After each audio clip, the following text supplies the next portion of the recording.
Hello everyone. आइए आज के अपने चैनल डीके मैथ्स एकेडमी में आपका फिर से स्वागत है। तो सबसे पहले हम आपको बता दें कि आज हम लोग बहुत दिनों पर फिर से मिले हैं।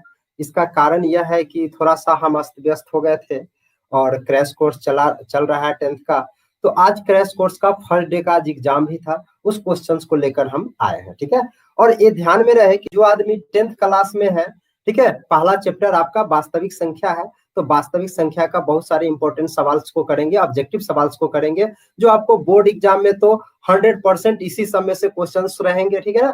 तो अगर आप 10वीं कक्षा में हैं तो जरूर एक बार यहाँ पे जुड़े, ठीक है, और साथ में आप क्वेश्चंस को तैयारी कीजिए। हम क्वेश्चंस को आपको एक दो बार बोल भी देंगे, ठीक है। क्वेश्चंस को नोट कर लीजिएगा, फिर उसका आंसर बोलेंगे और उसको एक नोट्स बनाते जाइए और उसको याद कीजिए। देखिएगा उसी समय से एग्जाम्स में आएंगे, आपको अलग से करने की जरूरत नहीं, सारे ऑब्जेक्टिव सवाल आपको वहीं से हो जाएंगे। ठीक है, तो चलिए अब हम शुरू करते हैं सवाल को। लेकिन हाँ, अगर आपने अब तक चैनल को सब्सक्राइब नहीं किया है तो प्लीज उसे सब्सक्राइब कर लीजिए, ताकि जब कभी भी हम लाइव हो तो आपको जो है तो उसका नोटिफिकेशन मिल जाए। ठीक है, तो चलिए हम क्वेश्चंस को शुरू करते हैं। ध्यान रहे आपका क्लास 10 का क्वेश्चंस आज है। ठीक है, ये आपका फर्स्ट सवाल है।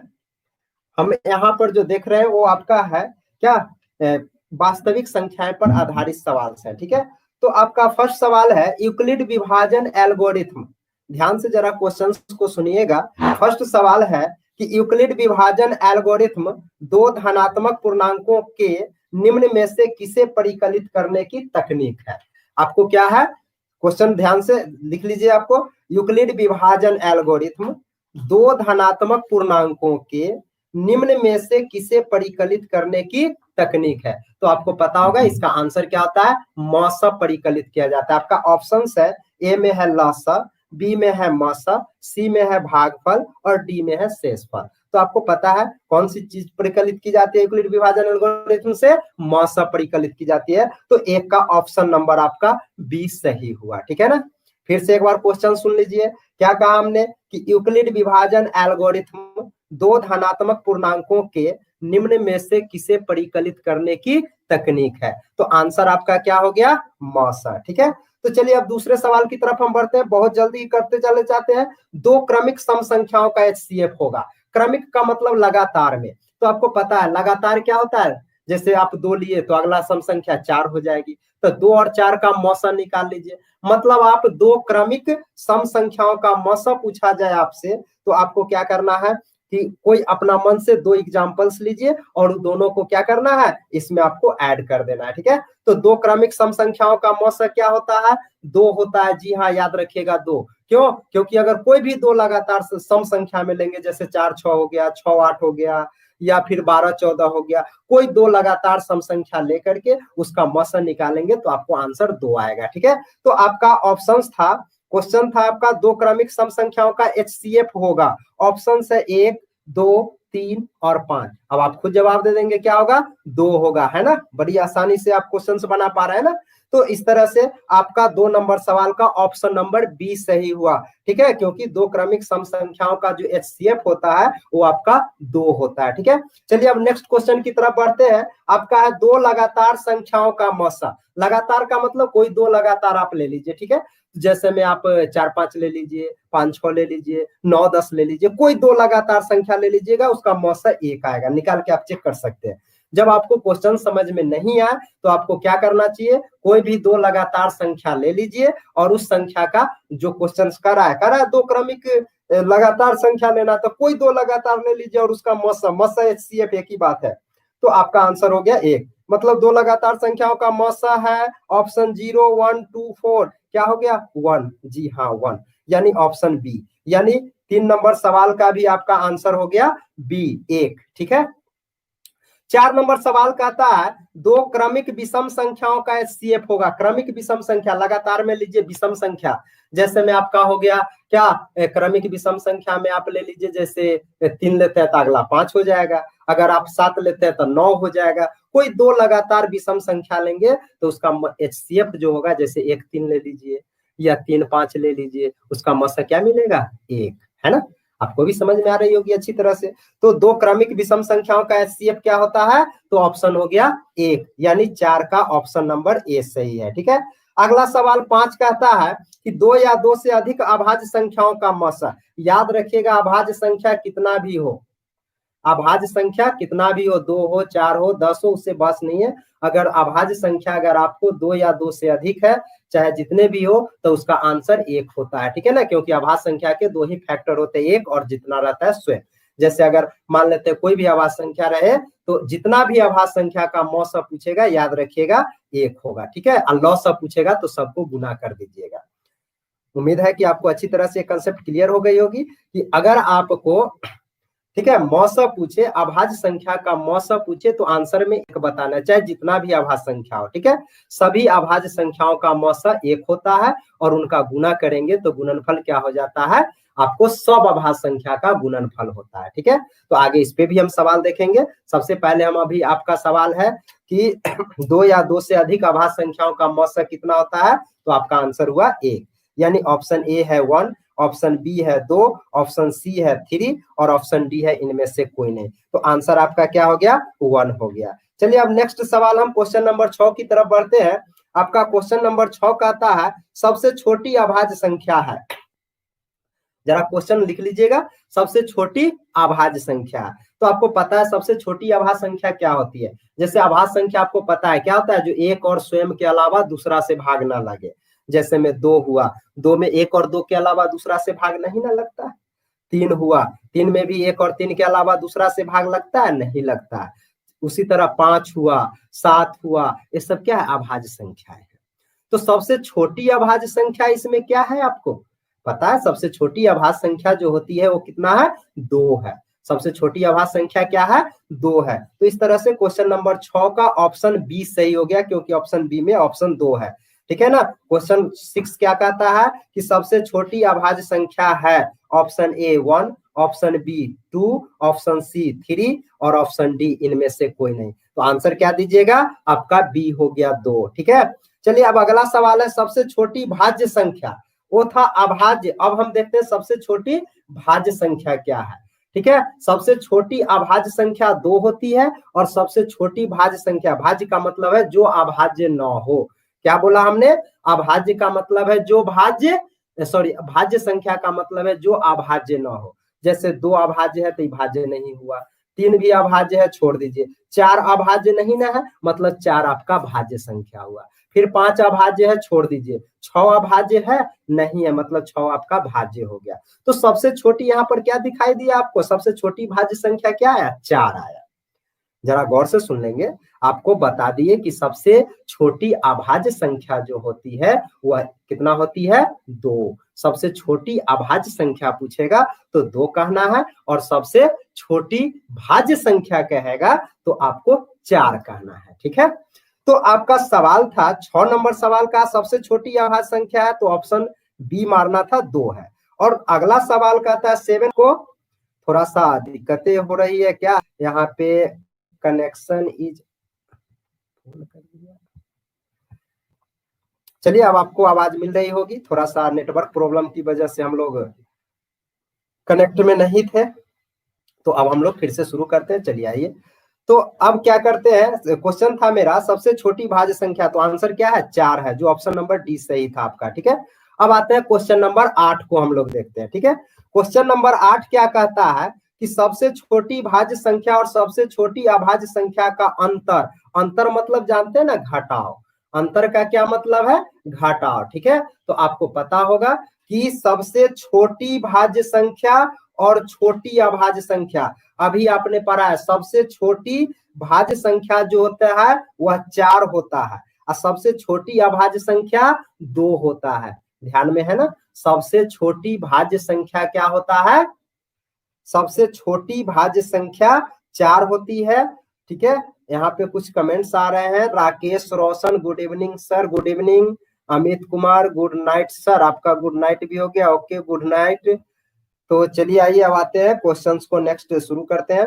सबसे क्वेश्चन क्या है 8 नंबर आपका, कि सबसे छोटी भाज्य संख्या और सबसे छोटी अभाज्य संख्या का अंतर। मतलब आप सबसे छोटी भाज्य संख्या ले लीजिए और सबसे छोटी अभाज्य संख्या ले लीजिए और दोनों का अंतर है मतलब घटा लीजिए। ठीक है, तो अभी थोड़ी देर पहले क्वेश्चंस पीछे पड़े हैं कि सबसे छोटी भाज्य संख्या कितना होता है 4 और सबसे छोटी अभाज्य संख्या कितना होता है तो 2, है ना। तो दोनों को घटा दीजिए, 4 में से 2 गया कितना 2, यानी आंसर इसका 2 था। यानी 8 का ऑप्शन नंबर बी सही था, क्योंकि ऑप्शन ए में 1 है, बी में 2 है, सी में 4 है और डी इनमें से कोई नहीं। तो सबसे छोटी भाज्य संख्या और छोटी अभाज्य संख्या का अंतर कितना होता है 2 होता है, जो ऑप्शन नंबर बी है, अर्थात ऑप्शन बी करेक्ट हुआ 8 का। ठीक है, तो चलिए अब नेक्स्ट सवाल है क्वेश्चन नंबर 9 कहता है दो संख्याओं का अंतर 2 है।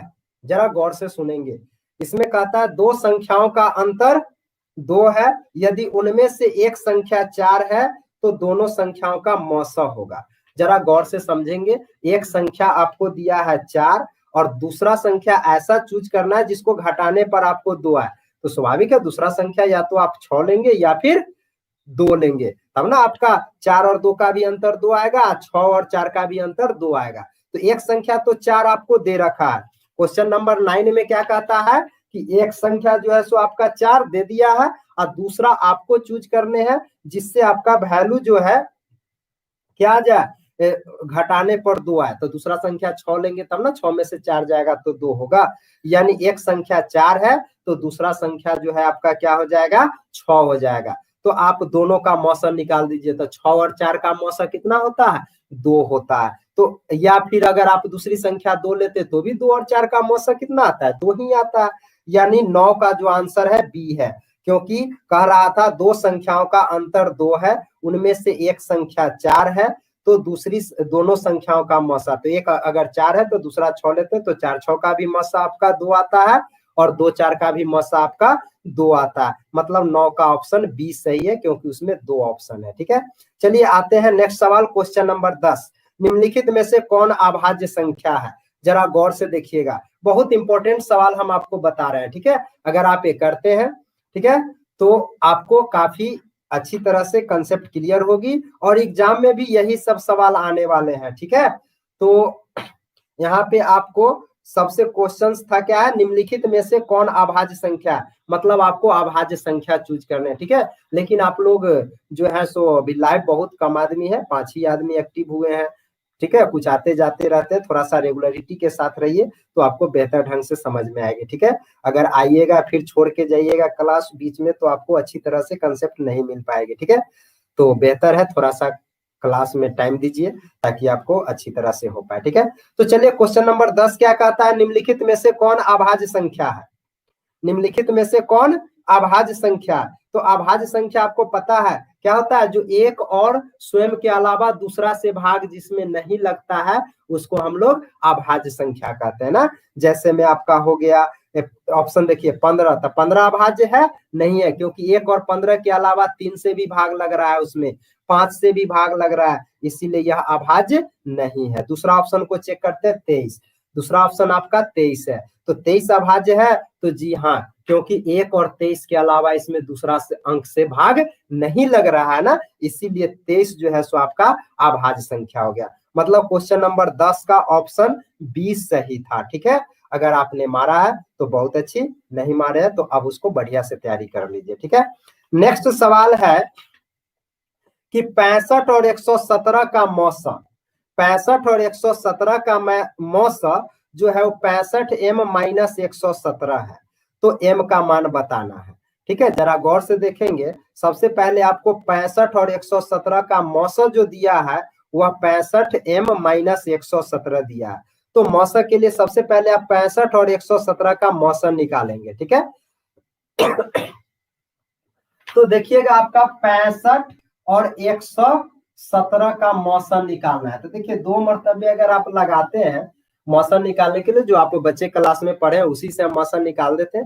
हालांकि आपका 10th में है तो अभाज्य गुणनखंड विधि से निकालिए या फिर किसे उसे भी निकाल सकते हैं। तो चलिए 65 में आप सिंपली भाग विधि से जो बनाते थे बचपन में वही आप बना लीजिए, तो 65 दूनी कितना हो जाएगा ज्यादा हो जाएगा, तो 1 मर्तबे आप 65 लगाइए तो घट गया 2 फिर 5 52 ना, तो 52 से फिर 65 को इधर लिखते थे हम लोग, ऐसा ही ना होता था। तो आपको क्या मिलता था, ठीक है, हम आंसर आपको निकाल के बता दे रहे हैं, हो सकता है थोड़ा सा ये आपको कहीं उल्टा दिख रहा हो, ठीक है। तो आपको 65 फिर एक मरतबे 52 लाइएगा तो आपको हो गया इधर 8 5 13 फिर 52, यानी 13 चुका 52 कट गया, मतलब 62 आया। तो याद रखिए, आप निकाल लीजिएगा, उसमें उल्टा दिख रहा होगा आपको, तो ध्यान में रहे कि आपका जो मौसा होगा कौन, 65 और 117 का जो मौसा आया वो 13 आया है। कितना आया है, 13। और मौसा आपको दिया है कितना, 65m माइनस 117 दिया है मौसा, लेकिन आपको 13 आया, तो 13 के बराबर कर लीजिए।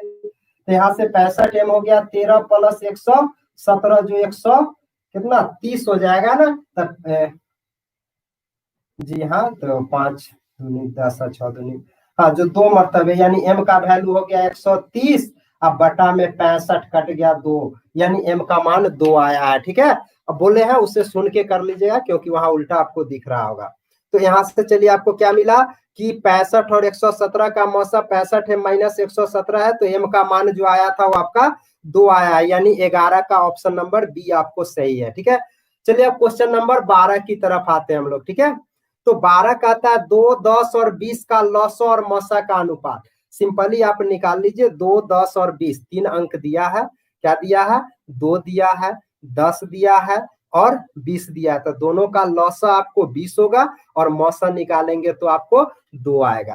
तीनों का गौर से, क्या अंक था आपका 2 10 और 20, अगर लॉसा निकालेंगे अगर आप तो आएगा 20, और मौसा निकालेंगे तीनों का तो आपको 2 आएगा। अनुपात का मतलब बटा कर देते हैं, तो काट दीजिए 2 से 10, यानी 10 बटा 1 आ गया, मतलब 10 अनुपात 1 आ गया। जो ऑप्शन नंबर आपका क्या था, जो आपका ऑप्शन क्या था, 10 अनुपात 1 ऑप्शन बी में है, मतलब 12 का भी ऑप्शन आपका बी सही है, ठीक है। 11 का भी बी था, 12 का भी ऑप्शन आपका बी सही है, ठीक है। ठीक उसी तरह से 12 और 13 सेम सवाल है। 13 में कहता है कि 6 8 और 22 के लॉसो और मौसा ज्ञात कीजिए। तो देखिए 6 8 और 22 सेम सवाल है, उसी तरह के, आपको घबराने नहीं है, ठीक है। 6 8 और 22 का मौसम भी पता करना है और लौसा भी पता करना है, और फिर दोनों का भाग दे देना, मतलब अनुपात पूछ रहा था इसीलिए। तो आपको पता है क्वेश्चंस क्या है 13 में, 6 8 और 6 8 और 22 है। जब ये तीनों का लौसा निकालिएगा, ठीक है, तो आपको आ जाएगा 264। अब मौसम निकालिएगा तब आपको आ जाएगा कितना, 6 8 और 22 का 2 आ जाएगा।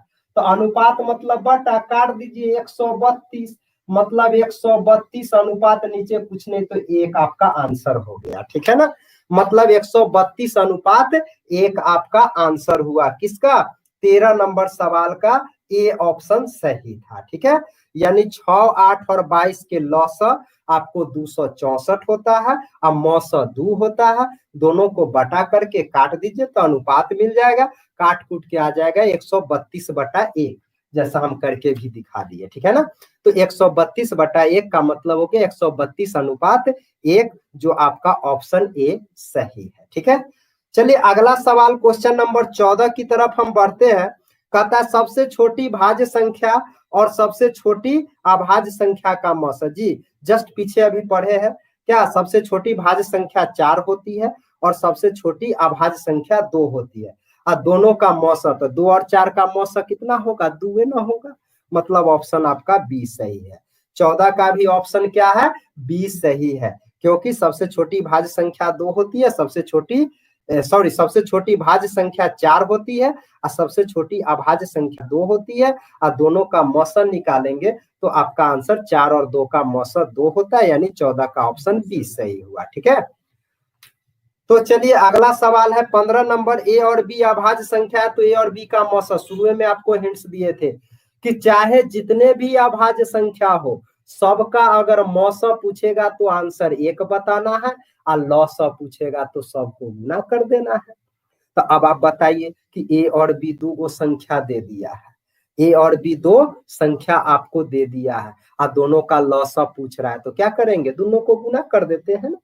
तो ए गुने बी कितना हो गया, ए और बी का लॉस कितना हो जाएगा, ए गुने बी, यानी ऑप्शन आपका सी हो गया। तो 15 कहता था कि ए और बी अभाज्य संख्या है, तो ए और बी का लॉस होगा, क्या होगा, तो ए बी होगा, जो ऑप्शन सी था। मतलब 15 का आंसर आपको सी हो गया। ठीक है, चलिए नेक्स्ट सवाल आते हैं, क्वेश्चन नंबर 16। पाई एक संख्या है, तो आपको पता है जब आप पढ़े होइएगा तो क्लास में तो आपका पाई क्या था, एक संख्या जो परमेय अपरमेय प्राकृत इनमें से कोई नहीं। तो पाई कैसी संख्या होती है, अपरमेय संख्या होती है। पाई कैसी संख्या होती है, अपरमेय संख्या होती है। तो इसीलिए 16 का ऑप्शन बी हो गया है। ठीक है, 16 का ऑप्शन नंबर बी आपका सही है। ठीक है, क्वेश्चन नंबर 17 कहता है √2 एक संख्या है, √2 एक संख्या, तो √2 भी एक अपरमेय संख्या है। पाई, √2, √3, √5 ये सब जो है सो कैसी संख्या होती है, अपरिमेय संख्या होती है। ठीक है, जब यानी सरल करने के बाद अगर रूट या पाई हट गए तो परमेय और न हटा तो अपरिमेय। तो यहाँ पर √2 क्या है, अपरमेय संख्या है। पाई भी क्या है, अपरमेय संख्या है। तो 16 का भी ऑप्शन बी सही है, 17 का भी ऑप्शन बी हुआ। अब आते हैं क्वेश्चन नंबर 18। √3 एक संख्या है, तो √3 एक कैसी संख्या है बता दीजिए जरा, अभी थोड़ी देर पहले पढ़े। ठीक है, तो √3 कैसी संख्या है, यह भी एक अपरिमेय संख्या है। मतलब आपका 18 का भी ऑप्शन बी सही है। पहला ऑप्शन परमेय था, दूसरा ऑप्शन अपरिमेय है, तीसरा प्राकृत संख्या और चौथा इनमें से कोई नहीं। तो √3 एक संख्या है, कैसी संख्या है, तो अपरमेय संख्या है। कैसी संख्या है, अपरमेय संख्या, यानी 18 का ऑप्शन बी आपका सही हुआ।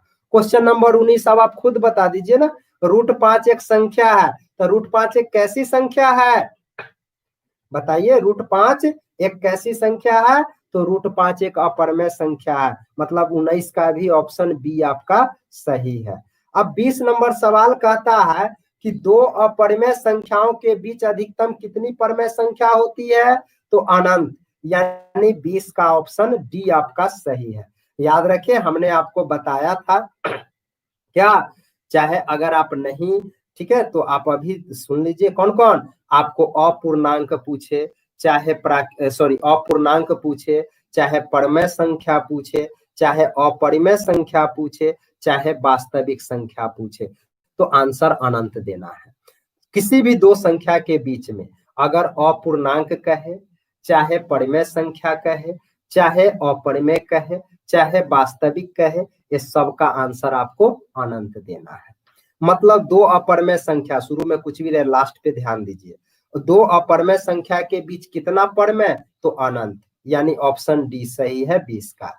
21 में कहता है दो परमेय संख्याओं के बीच अधिकतम कितनी परमेय संख्या, परमेय पूछ रहा है, मतलब अनंत। 21 का भी आंसर डी हो गया आपका। ठीक है, क्वेश्चन नंबर 22, दो वास्तविक संख्याओं के बीच अधिकतम कितनी वास्तविक संख्या, आंसर अनंत। जी हाँ, सही है आपका।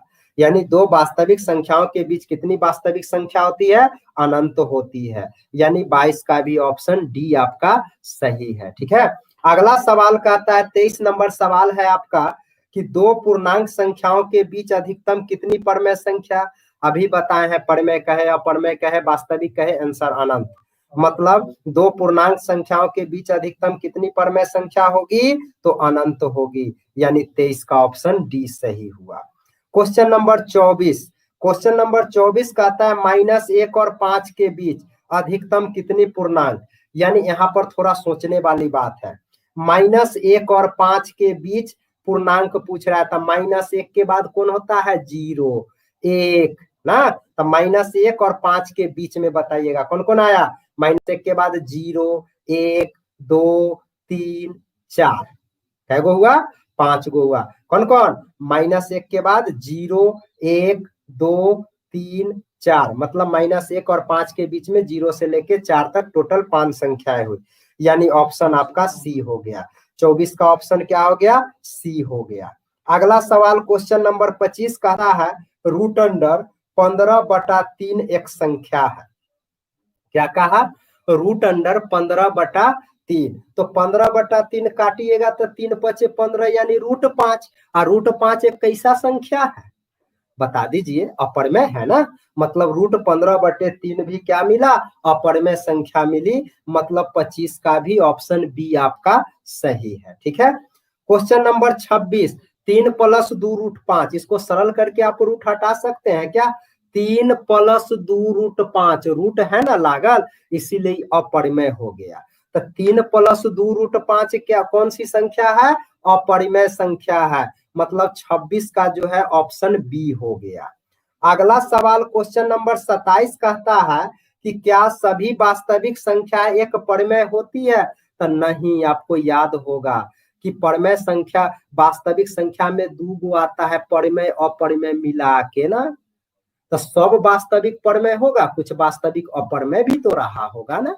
मतलब क्वेश्चन कहता है कि क्या सभी वास्तविक संख्याएं एक परिमेय संख्या होती है? तो आंसर में नहीं, ऑप्शन ए था हाँ, बी है नहीं, सी स्पष्ट नहीं कहा जा सकता है, और डी हुआ इनमें से कोई नहीं।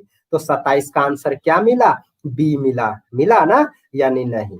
अब 28 नंबर कहता है कि एक वृत्ताकार पथ पर 3 धावक एक ही स्थान से दौड़ना प्रारंभ करता है।